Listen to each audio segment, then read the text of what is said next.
Assalamualaikum warahmatullahi wabarakatuh. Perkenalkan, nama saya Siti Halimatus Sadia dengan NIM 230-202-110-132. Di sini saya akan menjelaskan materi tentang Al-Quran dan Hadis. Yang pertama yaitu mengenai pengertian Al-Quran. Secara bahasa, al-jama'u al-adhamu, mengumpulkan. Disebut Al-Quran karena di dalamnya terkumpul dan terhimpun surat-surat. Abu Ubaidah. Al-Tartil, membaca dengan melakukan. Secara istilah, kalam Allah yang diturunkan pada Nabi Muhammad sebagai mukjizat dan membacanya adalah ibadah. Kalam Allah yang diturunkan pada Nabi Muhammad sebagai mukjizat, membacanya adalah ibadah, dimulai dengan surat Al-Fatihah, diakhiri dengan An-Nas, ditulis dalam lembaran-lembaran, dan sampai pada kita dengan jalan mutawatir. Redaksi kalam Allah pada definisi membedakan dengan kalam makhluk baik dari makhluk maupun jin dan malaikat. Redaksi al-munazzal ala Nabi Muhammad berarti yang dimaksud bukan kitab-kitab samawi yang diturunkan pada nabi-nabi yang lain seperti kitab Taurat yang diturunkan pada Nabi Musa. Redaksi al-mu'jazu bermakna suatu bukti keistimewaan yang kekal yang Allah berikan untuk menolong Nabi Muhammad. Mukjizat merupakan sesuatu di luar kebiasaan yang Allah berikan pada nabinya sebagai bukti kebenaran atas dakwah dan risalah yang dibawa oleh nabi tersebut. Yang dimaksud al-manqul ilaina bi al-tawa'atur, yakni untuk menjelaskan bahwa Al-Quran dinukil sampai pada kita mulai dari Jibril, kemudian Rasulullah, kemudian para sahabat, sampai dikumpulkan di masa Abu Bakar, kemudian dikodifikasi pada masa Utsman dalam satu mushaf dengan satu bahasa dan lahjah. Kenapa sih disebut Al-Quran? Nah, disebut Al-Quran itu karena di dalamnya terkumpul kisah-kisah dan berita-berita, janji dan ancaman, serta perintah dan larangan, sebagaimana di dalamnya juga terkumpul ayat dan juga surat. Selanjutnya adalah urgensi dan keistimewaan Al-Quran. Yang pertama itu dijaga dalam hati. Yang kedua, mengandung kebenaran yang mutlak. Ketiga, memberi syafaat bagi para pencintanya. Dan yang keempat, memudahkan untuk para penghafal dan pembacanya.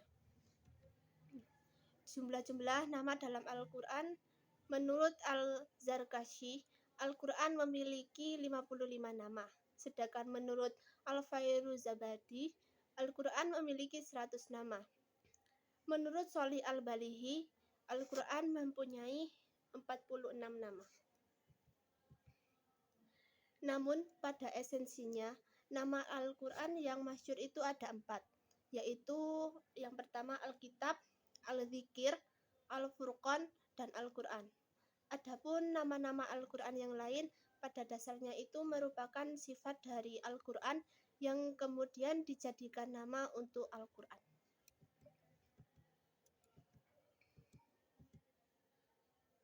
Empat nama Al-Quran yaitu yang pertama nama Al-Quran.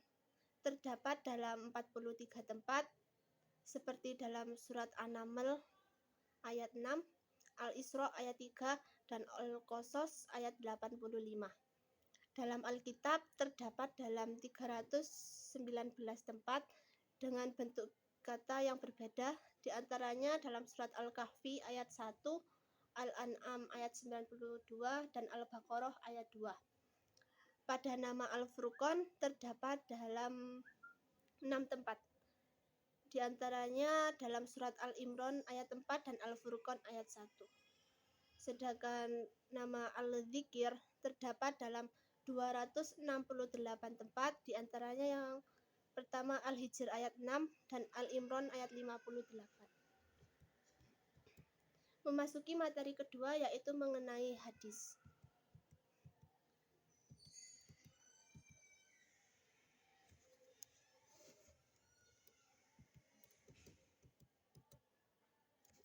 Sumber-sumber hukum hadis yang pertama yaitu Wahdah Zuhaili, Usul Fikih Al-Islamiyyi, membagi isi kandungan Al-Quran menjadi 3.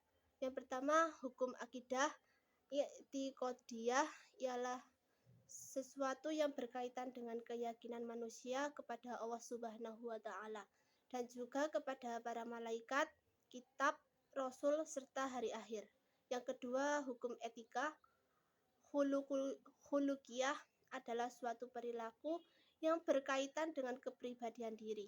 Di antaranya kejujuran, rendah hati, sikap dermawan, dan menghindari sikap-sikap buruk pada dirinya seperti halnya dusta dan iri. Selanjutnya adalah hukum amaliyah. Amaliyah suatu perilaku sehari-hari yang berhubungan dengan sesama manusia. Hukum amaliyah dibagi menjadi dua. Yang pertama, muamalah ma'ah. Allah seperti sholat, puasa, zakat, haji, nadar, dan lain-lainnya. Yang kedua, muamalah ma'ah an-nas, atau pekerjaan yang berhubungan langsung dengan manusia, baik secara pribadi maupun kelompok. Contohnya kontrak kerja, hukum pidana, dan lain sebagainya. Sebagian dari ulama sepakat dengan pembagian hukum Al-Quran tersebut, namun tidak berdasarkan pembagian yang sudah ada, melainkan dengan 3 bagian, yaitu tauhid, tazkir, dan hukum. Dari seluruh pembagian hukum di atas, menurut Hizbullah Thalib secara umum, kandungan hukum dalam Al-Quran ada 5 bagian. Di antaranya yang pertama adalah al-ahkam al-i'tiqadiyah, yaitu suatu hukum yang berorientasi pada keimanan dan keyakinan. Yang kedua, al-ahkam al-khulukiyah adalah suatu hukum yang berkenaan dengan akhlak. Dan yang ketiga, al-ahkam al-kauniyah, yaitu suatu hukum yang berkenaan dengan alam semesta. Keempat, yaitu al-ahkam al-ibariyah, yaitu suatu hukum yang berkaitan dengan peristiwa atau kejadian pada masa lalu dan dapat diambil pelajarannya, ibrah. Dan yang terakhir yaitu al-ahkam al-sya'iyah al-amaliyah, yaitu hukum-hukum yang mengatur perilaku dan perkataan mukhalaf yang ditimbang dengan neraca syariah. Selanjutnya adalah sejarah Al-Quran. Yang pertama yaitu ulama membaginya turunnya Al-Quran dalam 2 fase. Yang pertama turunnya Al-Quran secara keseluruhan, dan kedua turunnya Al-Quran secara berangsur-angsur. Sebelum turun pada Nabi, Al-Quran terlebih dahulu diturunkan secara keseluruhan pada malam Lailatul Qadar ke langit dunia di Bait Al-Izzah. Lalu Al-Quran diturunkan pada Nabi 40 tahun melalui malaikat Jibril secara bertahap selama 20 tahun Al-Qurtubi atau 21 tahun Ibnu Abbas. Selanjutnya adalah sejarah hadis pada masa Rasulullah. Disebut Asyr al-Wahyi wa al-Takwin, masa wahyu dan pembentukan. Masa wahyu masih turun dan hadis masih datang dari Nabi. Tradisi periwayatan sudah ada sejak masa ini. Nabi berperan sebagai pemimpin, teladan penyampaian syariat. Kebenaran hadis langsung ditanyakan pada Nabi, dan terdapat beberapa penyampaian hadis, yaitu yang pertama melalui majelis ilmu, kedua melalui sahabat tertentu, yang ketiga berkaitan dengan hal-hal sensitif, dan yang keempat melalui ceramah di tempat terbuka, dan yang terakhir melalui perbuatan langsung disaksikan oleh sahabat. Pada masa ini belum dikodifikasi. Nabi tidak pernah memerintah sahabat untuk menulis hadis, bahkan dalam satu kesempatan Nabi melarang menulis hadis. Masa Khulafa Rasyidin, sahabat besar, disebut al-tasabut wa al-iqlal min al-riwayah, pembatasan dan memperketat periwayatan. Periwayatan hadis pada masa sahabat sebelum berkembang karena fokus Al-Quran. Periwayatan hadis dibatasi demi kehati-hatian, menghindari kesalahan dan penyalahgunaan. Contohnya ketika Abu Bakar mendengar orang menyampaikan padanya hadis Rasulullah, maka ia meminta saksi. Umar juga seperti Abu Bakar, mengajukan saksi jika ada orang yang meriwayatkan hadis atau berani bersumpah. Kodifikasi hadis atau bisa disebut dengan tadwin. Di zaman sahabat belum ada kodifikasi resmi hadis. Di masa tabi'in, Islam semakin luas diikuti dengan persebaran ulama, hafalan hadis tidak merata. Kodifikasi hadis secara resmi dilakukan oleh suatu lembaga administratif yang diakui masyarakat, sedangkan penulisan hadis dilakukan oleh perorangan. Kegiatan kodifikasi hadis tidak hanya menulis, tapi juga mengumpulkan, menghimpun, dan mendokumentasikannya. Tadwin hadis dilakukan secara umum yang melibatkan segala perangkat yang dianggap berkompeten terhadapnya, sedang penulis hadis dilakukan oleh orang-orang tertentu. Pada surat Makkiyah dan Al-Madaniyah, turunnya Al-Quran melalui dua fase. Yang pertama, fase sebelum Nabi hijrah pada saat beliau di Mekah. Fase ini berlangsung selama 12 tahun, 5 bulan, 13 hari.